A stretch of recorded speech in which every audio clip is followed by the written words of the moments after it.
ahead. So I don't know how much we missed. I don't know. We're still talking about viral. So I want to kind of like wrap this up. So yeah.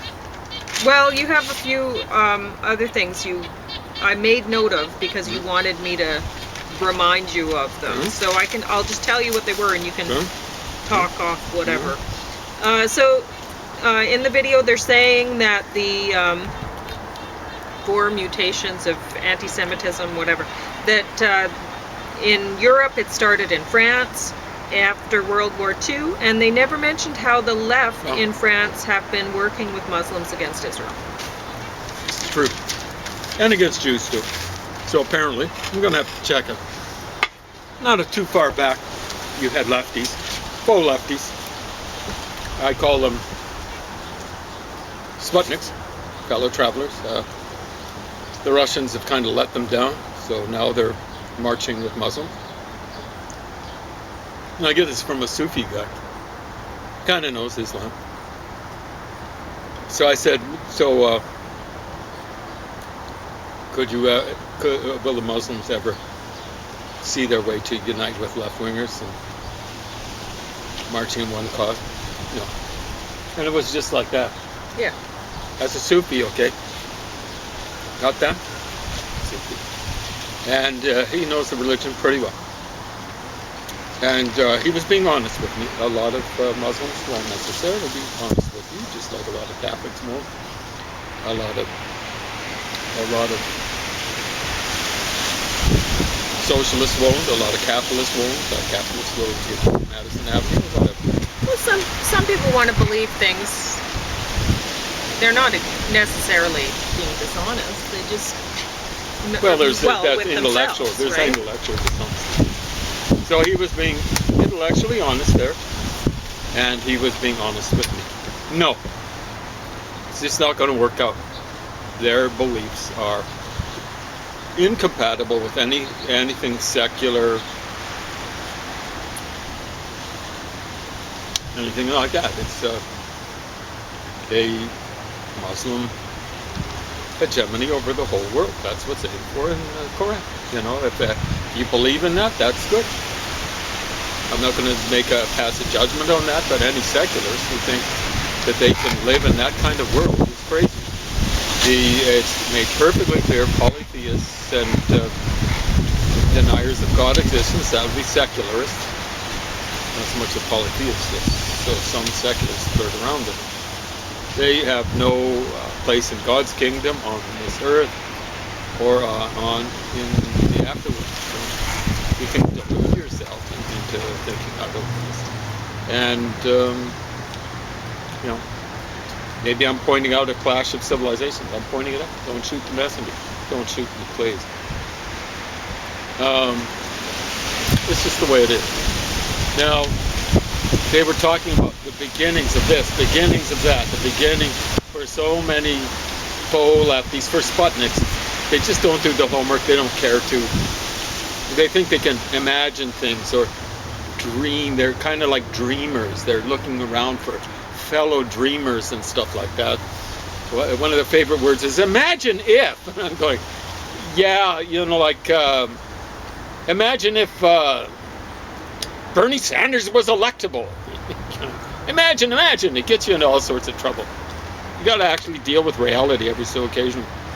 So it started, according to this documentary, 2,000 years ago with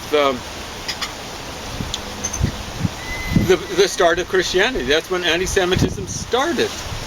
What? There was no power to. Originally the Christian Church was getting punished by the Romans as much, if not more viciously than the Jews were.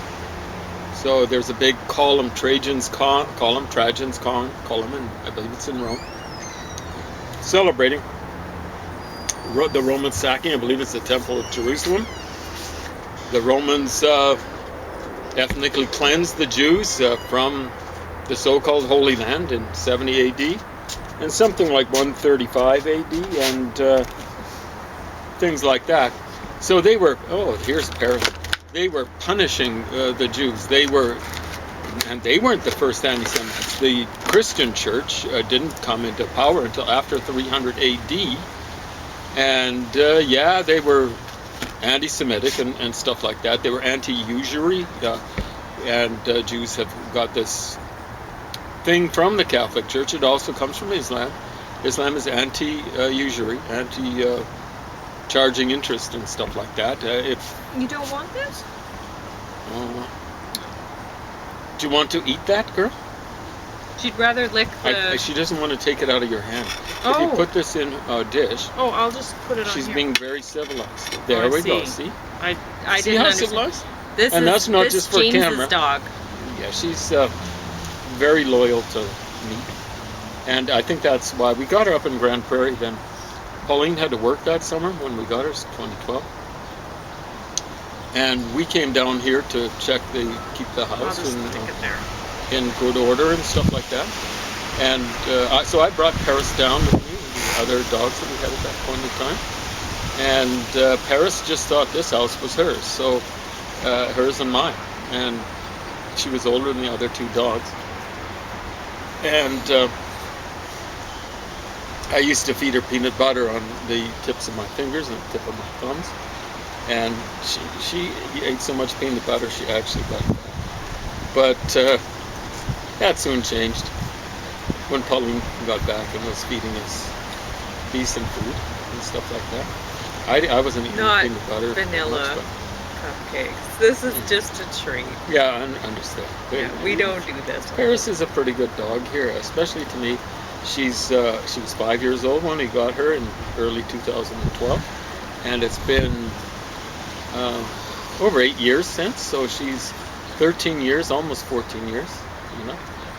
And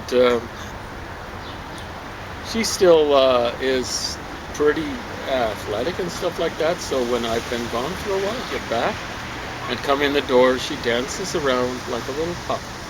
And it makes me feel young to see her feeling young, to see me coming back. She's very loyal. And it's almost ready to drop. I guess if it drops, Okay. she's used to eating stuff off the floor. Well, I could turn it around. Yeah. So this is rare for her to chow down on treats like this. Yeah. It's usually, well, Although- we well, treated Elvis yesterday, right? We got this given to us from the Salvation Army Furniture Depot, and I'm very thankful. And so are the Chihuahuas, Yes, they are. They don't know where because it they're comes getting from. it. Oftentimes I'll give them food, like sweet potatoes or something like that. Yeah. Yeah. Off usually my they plate. eat I won't hold the plate down, but I'll give them little bitefuls of food and stuff like that. And they'll be very thankful to me. And I'll say to them, I don't think they understand it really. She thanks Paul. But yeah, the people who had Paris last, they did a great job raising her. Yeah, she's a lovely. She was the dog of a teenage girl. Yeah, And, I think that teenage girl was quite loving.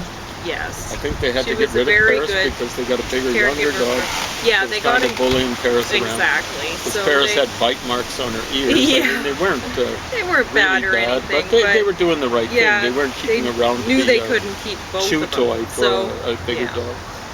And so they kept their puppy, their Boston Bull Terrier, and passed Paris along to us. And But she's a very civilized dog. She Yes. wouldn't eat off my dish. You No. could see how, unless I whereas really the other insist on- dogs, Yeah. Elvis, really, Elvis Yeah. Well, he's young. will take whatever he wants. He's just. But everybody in the house raised him to just do whatever he wanted. So. They kind of Yeah. just let him get away with things. Yes, I think it's I maybe don't know pack why. mentality. Yeah. You know, you let the younger pups do Like stuff, you know? Paris, when she had other puppies, she did not want to nurse them for that long. She'd kick them off the. I mean, she did it nicely, right? course. But they'd try to nurse. She'd kick them off and act like it was playing, right? And they'd kind of look like What's it's going kind of sad, like what's going on, you know? And but they'd start playing then and forget about it soon, right? And that's how she'd wean them. But with Elvis, she didn't want to wean him. Well, I think she was getting a little bit old, and I think she maybe realized that was close to the end of the line. Yeah. Elvis wasn't her last or So I second last. couldn't give Elvis to anyone else because she That's good. didn't want to give him up. A very good dog. Anyway. That's a good dog. Oh, we were talking about viral, and we were Yeah, talking we about wanted the to dogs. finish it up.